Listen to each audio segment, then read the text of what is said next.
Hello guys, welcome back to the GS गट। आप सभी को जीएस गट में स्वागत करते हैं। चलिए, कल बायोलॉजी स्टार्ट किए थे घटना चक्र से, तो आज बायोलॉजी का दूसरा चैप्टर होगा वर्गीकी, जिसको टैक्सोनॉमी इंग्लिश में बोलते हैं। तो चलिए सर, स्टार्ट किया जाए। तो हम सब लोग ग्रुप डिस्कशन में जो घटना चक्र से जो साइंस का चैप्टर स्टार्ट किए हैं वो बायोलॉजी का उठाएं, और बायोलॉजी में वर्गीकी जो कि टैक्सोनॉमी होता है। तो स्टार्ट करते हैं टैक्सोनॉमी। जीव विज्ञान की वह शाखा जिसके अंतर्गत जीव जातियों को उनकी समानताओं एवं असमानताओं के आधार पर छोटे बड़े समूह में बांटा जाता है, उसे वर्गीकरण विज्ञान या वर्गीकी कहा जाता है। ठीक ना। कैरोलस लिनियस ने जीव जातियों के नामकरण हेतु द्विपद नामकरण की एक पद्धति दिया था। द्विपद नामकरण की पद्धति किसने दिया था? कैरोलस लिनियस ने। हाँ, द्विपद पद्धति का आधुनिक वर्गीकरण का पिता कैरोलस लिनियस कौन था? आधुनिक वर्गीकी का पिता है और आधुनिक टैक्सोनॉमी का पिता कैरोलस लिनियस है। ठीक है। जीवों के वर्गीकरण के संबंध में विभिन्न वैज्ञानिकों ने अपने अपने मत दिए, किंतु वर्तमान में विटेकर पांच जगत प्रणाली की मान्यता दी गई है। विटेकर के 5 जगत प्रणाली की मान्यता दी है। 5 जगत प्रणाली।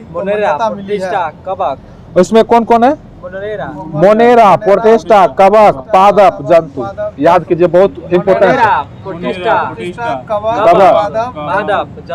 ये कौन दिया था? विटेकर ने 1969 में दिया। लेकिन आधुनिक वर्गीकरण का पिता कैरोलस लिनियस। धुंधला हो गया, ये लगता है धुंधला हो गया। बताइए, अब चलते हैं मोनेरा के बारे में पढ़ते हैं। ठीक ना। अच्छा, मोनेरा, प्रोटिस्टा, कवक, पादप, जंतु, ये वर्गीकरण बांटा था। किसने बांटा था? विटेकर। कौन? बोलिए अच्छा से। विटेकर। अब देखिए मोनेरा के बारे में पढ़ते हैं। ठीक ना। ये थोड़ा सा अच्छा इंपोर्टेंट चैप्टर है। ठीक, बताइए मोनेरा जगत के अंतर्गत एक कोष के प्रोकैरियोटिक जीवों को रखा जाता है। मोनेरा के अंतर्गत किसको रखा जाता है? मोनेरा के अंतर्गत इसमें माइकोप्लाज्मा, जीवाणु, साइनोबैक्टीरिया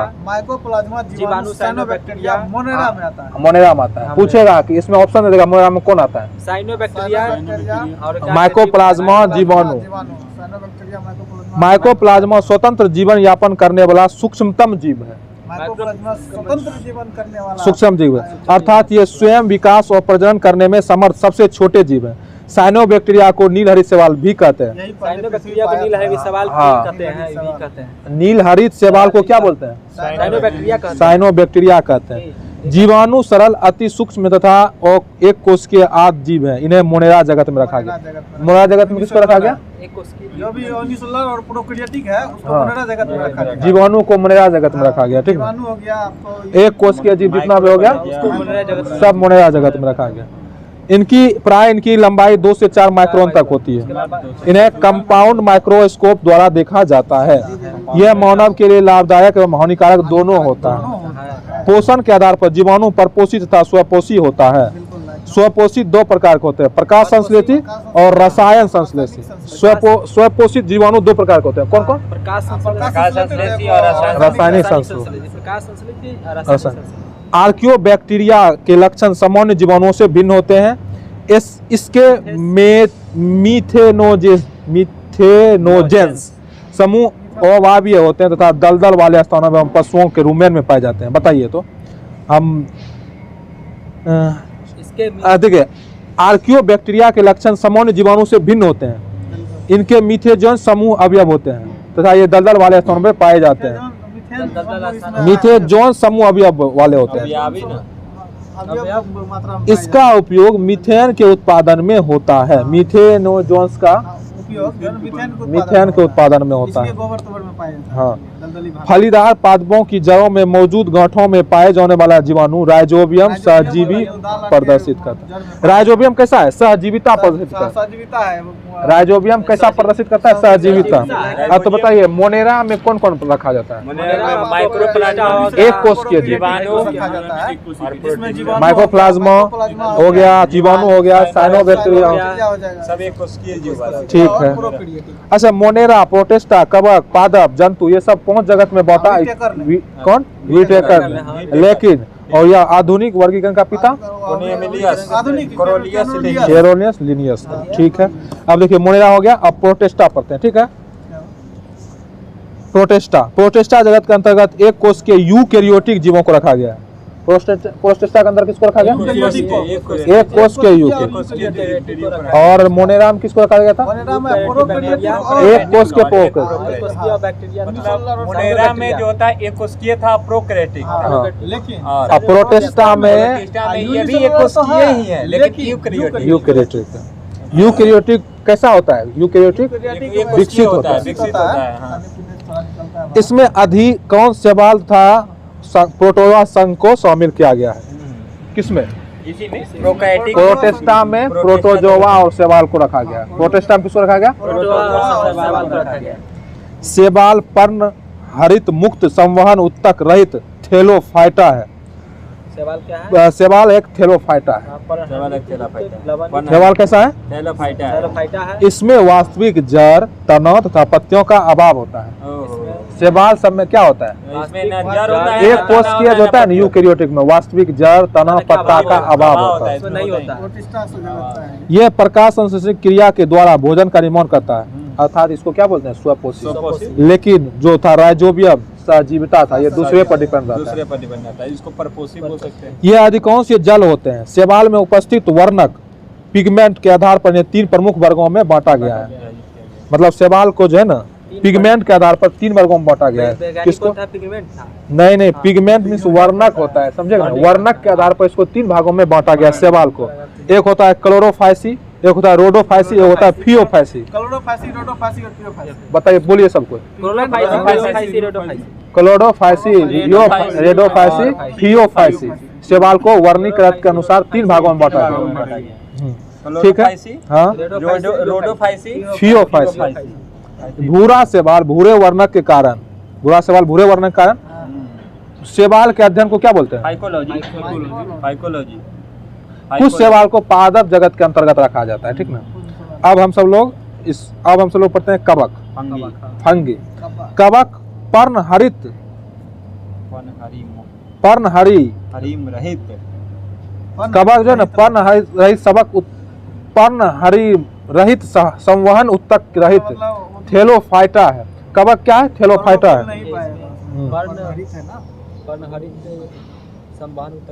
पर्णहरि रहित थैलोफाइटा है। कवक क्या है? थैलोफाइटा है।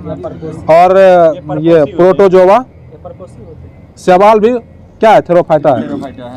कवक जो होता है परपोषी होता है। इसमें शैवाल में संवहन उत्तक रहित मतलब नॉन वैक्यूल होता है। उसमें जो है ना शैवाल में संवहन उत्तक नहीं होता है। इसमें है ना क्लोरोफिल नहीं होता। इसमें क्लोरोफिल नहीं होता है। कवक में क्या होता है?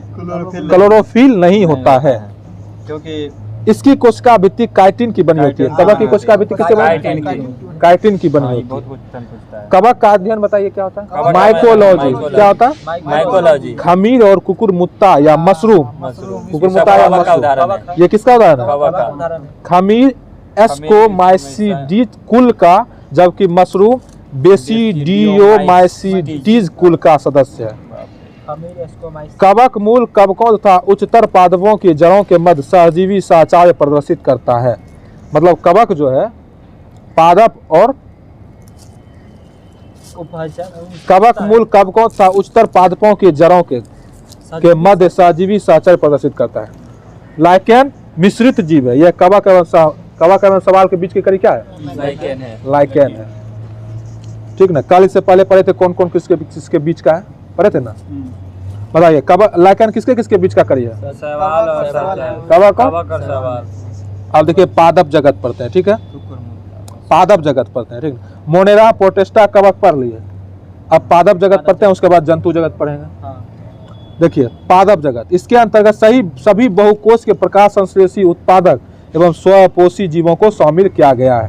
जैसे उत्पादक प्रोड्यूसर कैसा होता है? स्वजीवी होता है। क्या होता है? स्वजीवी। उत्पादक स्वजीवी जो कि अपना भोजन स्वयं बनाते हैं। हरे पेड़ पौधे प्रकाश संश्लेषण के द्वारा भोजन का निर्माण करते हैं, अतः इन्हें उत्पादक कहते हैं। माने जो भोजन खुद बना ले, स्वपोषी हो जाता है। स्वपोषी होता है। घटपर्णी या नेफेथिस का पौधा प्रकाश संश्लेषण की क्रिया द्वारा अपना भोजन बनाने में सक्षम होता है। घटपर्णी या नेफेथिस। नेफेथिस का पौधा और डियोनेड और एक होता है हाँ। सेंडो। हाँ। ये तीनों जो है ना भोजन बनाने में क्या है, सक्षम है। क्योंकि ठीक है, वो नाइट्रेट में बदल देता है उसको लेके। यह कीटभक्षी पौधा होता है। कीटभक्षी होता है। घटपर्णी कैसा होता है, सब कीटभक्षी पौधा। कीटभक्षी पौधा। ये पूछता है, तीनों पक्षी यह प्राय ऐसा मृदा मुक्त है जहाँ नाइट्रोजन की कमी होती है। वो नाइट्रेट में बदल देता है उसको। नाइट्रोजन की कमी होती है जहाँ वहाँ उगता है कौन, ये कीटभक्षी पौधा। कीटभक्षी। ये ऑस्ट्रेलिया में, नाइट्रोजन, भारत में, हाँ, मेघालय में पाया जाता है। नाइट्रोजन की कमी को पूरा करने के लिए यह कीटों का अपना आहार बनाता है। हाँ। नाइट्रोजन कीटभक्षी पौधा कौन होता है बताइए, घटपर्णी। घटपर्णी होता है ये जो हाँ, यह से नाइट्रोजन कमी, फीचर प्लांट जो है ये हाँ। सब है। मतलब कीटभक्षी पौधा पूछा जाता है, कीटभक्षी पौधा कीटभक्षी पौधा जो है ना नेप्थीस है जिसको फीचर प्लांट बोलते हैं। या घटपर्णी होता है। घटपर्णी क्या आप सोच रहे हैं। मेघालय में, भारत में उपभोक्ता कंज्यूमर परोपजीवी होते हैं, यह अर्थात दूसरे जीवों से अपना भोज पदार्थ ग्रहण करते हैं। ठीक है, मतलब अपना भोजन नहीं बनाकर किसी दूसरे पर निर्भर रहता है। कीड़ा फतिंगा खाता है। शाकाहारित जंतु प्राथमिक उपभोक्ता होते हैं। शाकाहारी जंतु कैसा होता है, उपभोक्ता होता है। प्राथमिक उपभोक्ता को भोज पदार्थ के रूप में ग्रहण करने वाला जंतु गौण उपभोक्ता कहलाते हैं। कौन? गौण उपभोक्ता, कौन उपभोक्ता? हाँ, सेकेंडरी उपभोक्ता, सेकेंडरी कंज्यूमर। हाँ, विबंधक या अपघटक मृतोपजीवी होते हैं। अपघटक कैसा होता है, मृतोपजीवी, जो कि अपना भोजन पदार्थ मृत जीवों से ग्रहण करता है। अपघटक जो होता है मृतो अपघटक होने के बाद अपना भोजन लेता जिसे है। चील सब गिल सब हुआ ना, ये अपघटक में आता है। अपघटक के आगे से। मरुस्थल या मरोद्भिद पौधे के अंतर्गत कैक्टस, कैक्टस आता है। मदार, 05 ब्रायोफिल, क्विकार, एलो इत्यादि पौधे आते हैं। कौन कौन आते हैं मरुस्थल पौधे में, कैक्टस आता है। मदार आता है, एलो आता है, ब्रायोफिल होता है, जो कि सूक्ष्म वातावरण के प्रति अनुकूल होते हैं। सूक्ष्म वातावरण के प्रति क्या होता है, अनुकूल होता है। मरुद्भिद पौधे की जड़ें प्राय लंबी होती है, जबकि तने छोटी होती है और रूपांतरित होती है। मरुद्भिद पौधे की जड़ें कैसी होती है, जड़ें लंबी होती है। हाँ लेकिन ताना छोटी होती है। छोटी होती हाँ है। हाँ ये आपको वहाँ पे पाया जाता है ऑस्ट्रेलिया में। उससे पानी भी अगर जरूरत पड़ता है तो उसको काट के पानी भी पी लेता है। कौन, यही मरुस्थल में पाया जाता है एक पौधा। हाँ, तो मरुस्थल में पाया जाता है। मरुद्भिद है ये। मरुद्भिद पौधा के अंतर्गत कैक्टस होता है ना। कैक्टस तो इसका पत्ती क्या होता है, कांटा में बदल जाता हाँ, है। कांटा ठीक होता है। है, इनके कुछ भाग जल संचय अधिक मांसल हो जाते हैं। फ्रिएटोफाइटक मरुस्थल में पाए जाने वाले पौधे होते हैं जिनकी जड़ें प्राय 25 से 30 मीटर तक लंबी होकर भूमिगत जल सतह तक पहुंच जाता है। किसका, कौन पौधा का, क्रियोटोफाइटस मरुस्थल। क्रियोफाइटस का क्या 25 से 30 क्रियोटोफाइटस।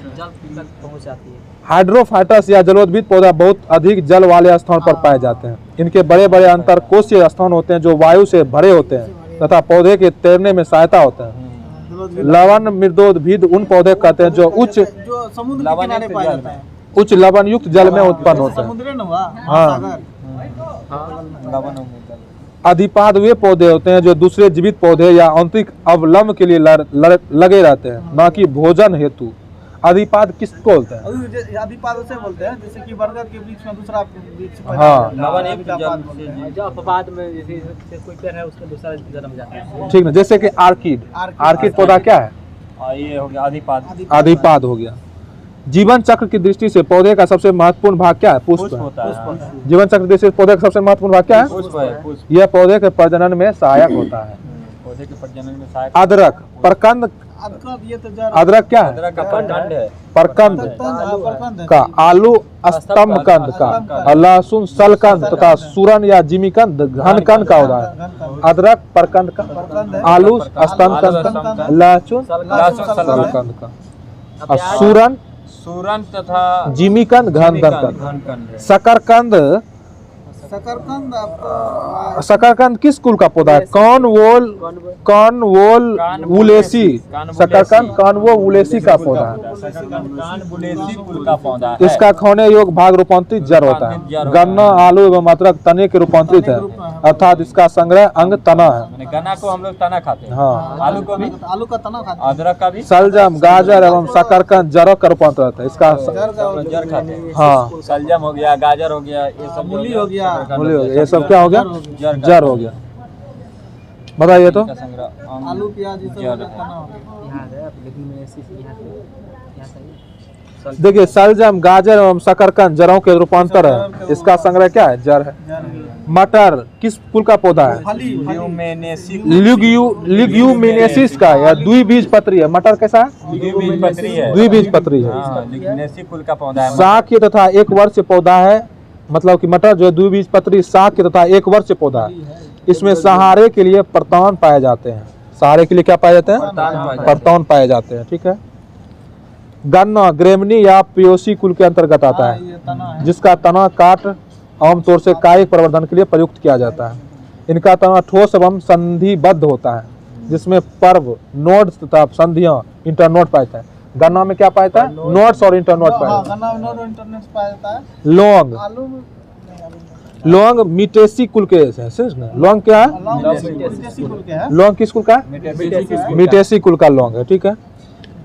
कुल के साइजियस एरकोटियस या यूजियन कैरियोफाइलेटा नामक मध्य कद वाले सदाबहार वृक्ष की सूखी एवं पुष्प कलिक से प्राप्त किया जाता है। इसका उपयोग भोज पदार्थ, दंत शूल निवारक इत्यादि में किया जाता है। किसका? लौंग का। लौंग का। लौंग का क्या रोल? लौंग को क्या खाते हैं हम लोग? लौंग के फूल खाते हैं। फूल खाते हैं।